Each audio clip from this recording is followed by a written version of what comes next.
muri komine Ruyigi amatora ariko araba ukuri kwamye nkuko biriko biraba mu gihugu cose c'u Burundi kuri uno wa kane igenekerezo rya gatanu ruheshi umwaka w'2025 gihe cy'isaha 11:30 aho twaciye ku biro bitandukanye vy'amatora abenegihugu bakaba bari bamaze gushika ku bibanza bitandukanye barindiye ko igihe cy'isaha 12 zigera kugira ngo batore. Igihe cy'isaha 12 zigeze abakozi ba seni bakaba baciye bashikiriza indahiro zabo mu kwerekana ko bagiye gukora ataho begamiye. Inyuma yaho baca bafata amasandugu baza gutoreramwo abenegihugu ko atakintu na kimwe kirimwo, gutyo amatora ashobora gutangura ukuri kwamye. Aho urunani rw'ibimenyeshamakuru twashoboye guca hose abenegihugu bakaba bashoboye gushikiriza ko amatora ariko aragenda neza muri rusangi. N'abashwamirana bahari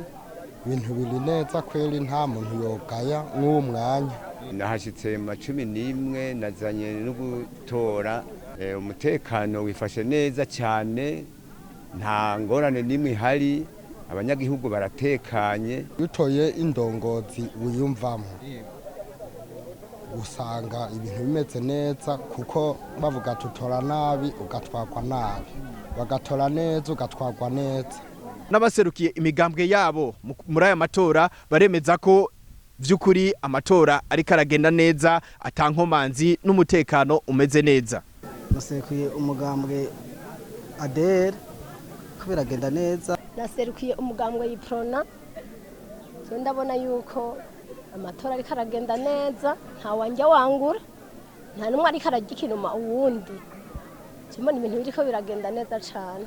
Twace dusimbira ku mutumba wa Buruhukiro zone Rusengo, ari naho icegera c'umukuru umugambwe uri ku butegetsi Siriake Nshimirimana yashobe gutora, akaba yashikirije ko bariko baraheganwa muri aya matora kwiye gushiraho intahe ishize, kuko muboneka ko amatora ariko aragenda neza muri rusangi. Mu Ruyigi niyo bitanga Prosper kubw'urunani rw'ibimenyeshamakuru.